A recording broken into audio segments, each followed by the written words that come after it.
This is Lindsey Hudson with SPS back in the building, as I've often stated, at one of my favorite places on the planet, University Prep, home of the Panthers, with my guy, Coach Brandon Barrett. My guy. Way back when. Coach, I'm always happy to be in your presence, not because I got a job to do, but because you're my guy. You just represent something that's a little different about the culture of basketball. You know, I sat down with many of your guys, current and former, and they talk like you on the other side of the camera, talking about, you better say this, you better say this, but you ain't nowhere around. So why is it that you have these guys really singing your praises and promoting your principles when they talk to somebody like me? Man, I don't know. I try to do the best I can every day with them, man, just putting time in with them. Not just on the basketball court, but just, we just sit and talk a lot. So we spend so much time together, and the knowledge that I've gotten over the years, I mean, all I try to do is give it back. I mean, I'm a teacher first, educator first, so it's just in me to give the knowledge that I have, what little I have, and give it to them. And hopefully that they can do better with the knowledge that I didn't have when I was their age. And so it will benefit them in the long run. I always tell them in high school, if you can get it early, you'll do so much better later. And so I just hope that, I speak life into them, and I just hope that it comes out and it's getting through, because you never know. Right. Coach, I'm going to challenge you more on that. That was a pretty good answer. I know it was an honest answer.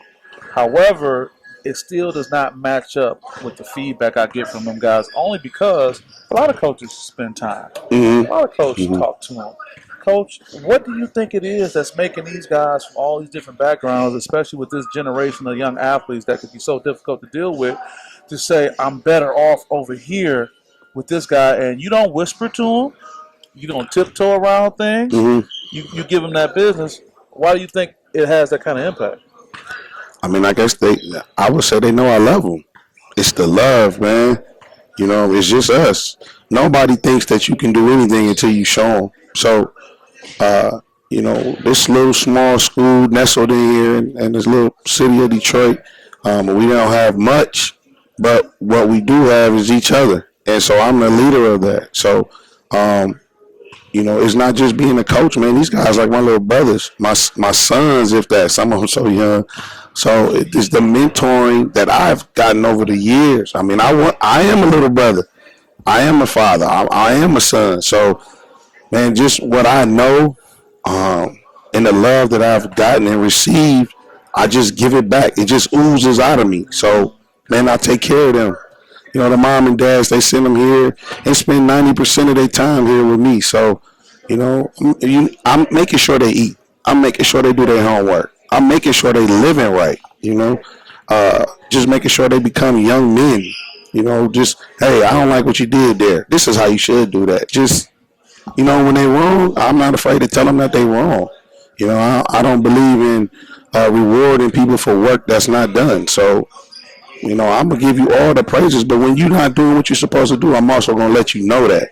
But they know it's coming from a very good space, and it's coming from love, And, trying to build a program is so tough. I've done it before, but it's harder every year because you got different variables and different scenarios and all the time. So, but that love piece, and if you do it from the heart, that's undefeated. Yeah.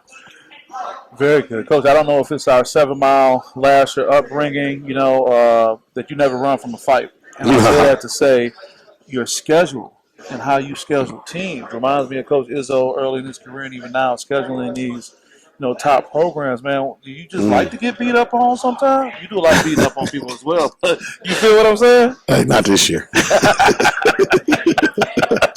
That's all right. Man, we Rocky Balboa over here. You know what I mean? Yeah. We want the respect, and we want to be the best. So the only way to do that is the hard knock life. Yeah. You got to go play the best and see what you're made of, see what your team is made of, or see what you don't have, and then try to work your butt off to get it. You're a humble guy, one of the most humble guys that I know. I can't even remember a time I heard you praising yourself. But what is it like when you go into one of these venues, whether they come here or you go there, and you give these guys an unexpected challenge that people wouldn't expect based on paper. What do you see in their eyes? What do you hear the other coaches say? What do you hear the crowd say that says, wow, man, we just ran into UPrep?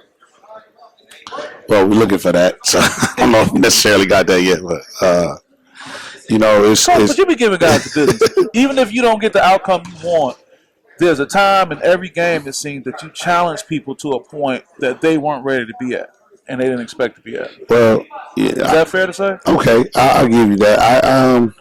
Well, I guess it's just being a fighter.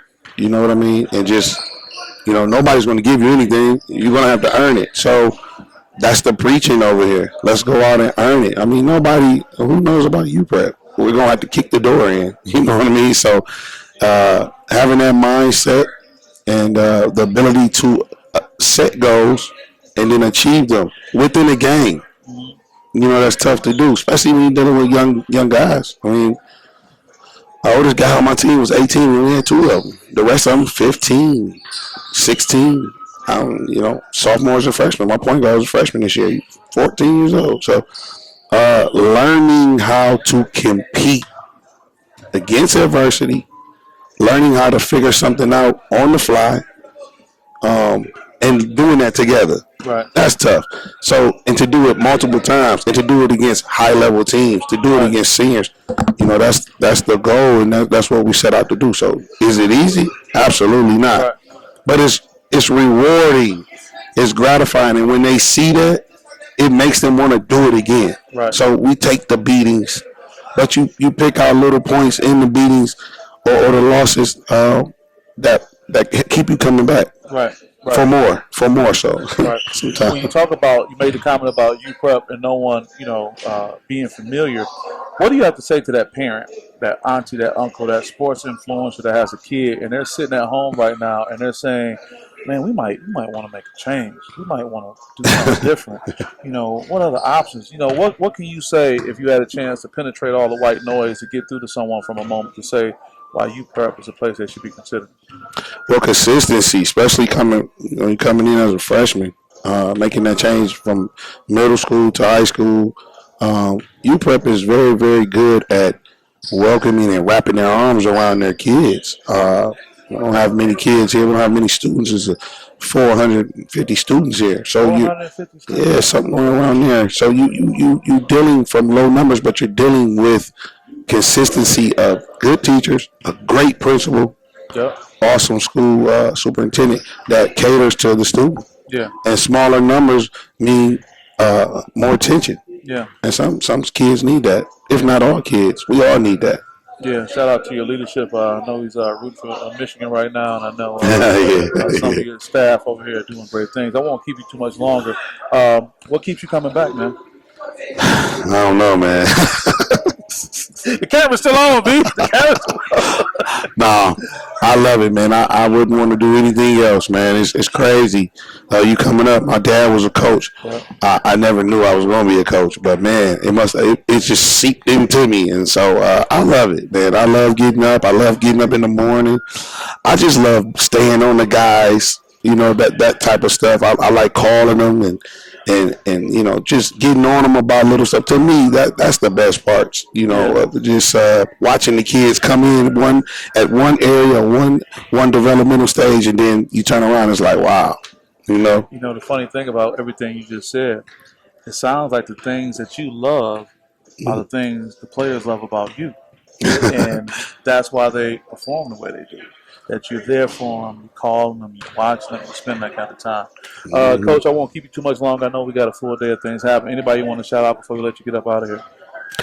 Shout out to all the moms and dads of UPrep program. Thanks for your support. Shout out to Mr. Kellum. Shout out to everybody that supports UPrep. And shout out to the players, man.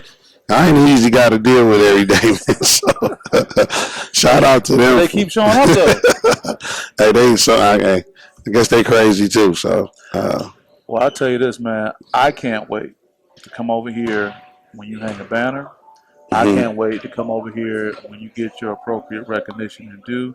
I can't wait to hear people say, man, UPrep, we never knew. And I can't wait for that moment, and I think it's coming sooner than we think. Hey, man, I hope you're speaking it in the We all about putting in the universe, baby. Yeah, put it out there, please. Hey, couldn't be at a better place with a better person. My guy, I appreciate you, brother. UPrep. Yep. We're going to keep together. Lindsay House on SPS. We'll see you guys next time. Peace.